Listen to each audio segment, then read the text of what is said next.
Imagine a secret tunnel, 6 feet wide, running 1,476 feet straight under the Iron Curtain.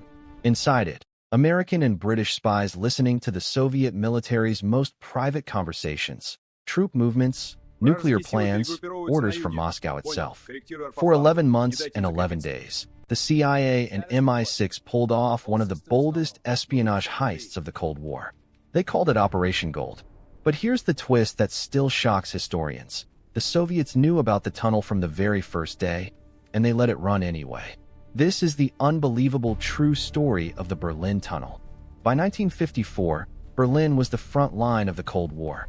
The city was sliced into 4 sectors: American, British, French, and Soviet. Tensions were sky-high after the Soviets tested their first hydrogen bomb in 1953. Washington and London feared a surprise attack at any moment. They needed eyes and ears inside the Soviet military machine. The breakthrough came from a smaller British success in Vienna called Operation Silver, a short tunnel that tapped Soviet phone lines. The CIA said, "Let's go bigger." Enter CIA legend William Bill Harvey, the hard-drinking, pistol-packing station chief nicknamed America's James Bond. He pitched the audacious plan: dig a tunnel from West Berlin, cross under the border into the Soviet sector, and tap the main communication cables running from Soviet headquarters in Zasen Strait to Moscow. Code name: Operation Gold for the Americans, Stopwatch for the British. In January 1954, CIA Director Allen Dulles gave the green light. Construction began in absolute secrecy in September 1954 from a nondescript warehouse in the Rudo district of the American sector. U.S. Army engineers worked around the clock in 8-hour shifts.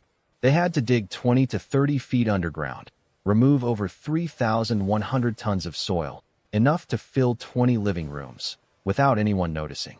Every ounce of dirt was secretly hauled away in trucks disguised as routine construction. The tunnel was lined with 125 tons of steel plates and sealed with 1,000 cubic yards of grout to stay dry and silent. It had its own power, ventilation, drainage, and even an emergency self-destruct explosive charge in case they were discovered. By February 1955, the horizontal tunnel was complete.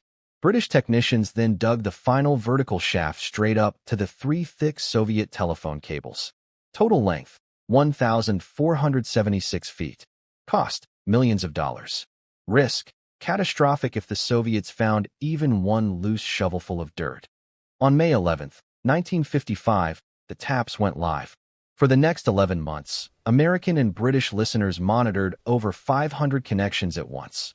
For 143,000 fully transcribed conversations, 40,000 hours of telephone chatter, 50,000 reels of tape, and millions of words of teletype traffic. They heard everything.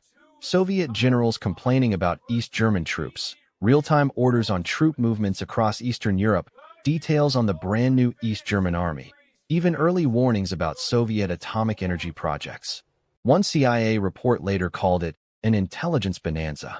The information helped NATO understand Soviet order of battle, confirmed they weren't planning an immediate invasion of Western Europe, and revealed tensions between Soviets and their East German allies. It was raw, unencrypted gold, exactly what the West needed in the nuclear age. But here's where the story gets insane. Unknown to the CIA or MI6, a Soviet mole had been sitting in the planning meetings from the beginning. His name: George Blake, a respected British MI6 officer who was secretly working for the KGB since the Korean War. Blake had passed every detail of Operation Gold to his handlers in 1954. The KGB knew the tunnel existed before the first shovel hit dirt. Yet they did nothing. Why? To protect their priceless mole. They let the West listen and even fed some real, but carefully selected, intelligence through the lines. On April 21, 1956, after heavy rain supposedly damaged cables, Soviet and East German troops accidentally broke into the eastern end of the tunnel. They staged a massive propaganda show, inviting journalists and filming the American spy tunnel. The West was embarrassed, but Blake remained safe for another 5 years until he was finally exposed in 1961. Despite the betrayal, historians now call Operation Gold one of the greatest intelligence successes of the early Cold War. The sheer volume of genuine intel gathered before the Soviets shut it down gave the West a priceless window into Soviet thinking. It proved that audacious, low-tech human ingenuity could still beat high-tech surveillance.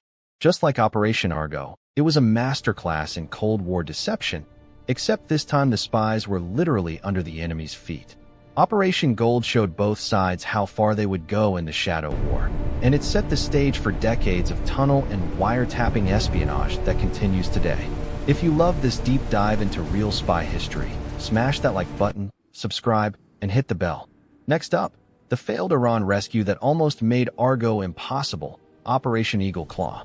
Drop your favorite espionage op in the comments. I read every single one. Until next time, stay curious, stay hidden.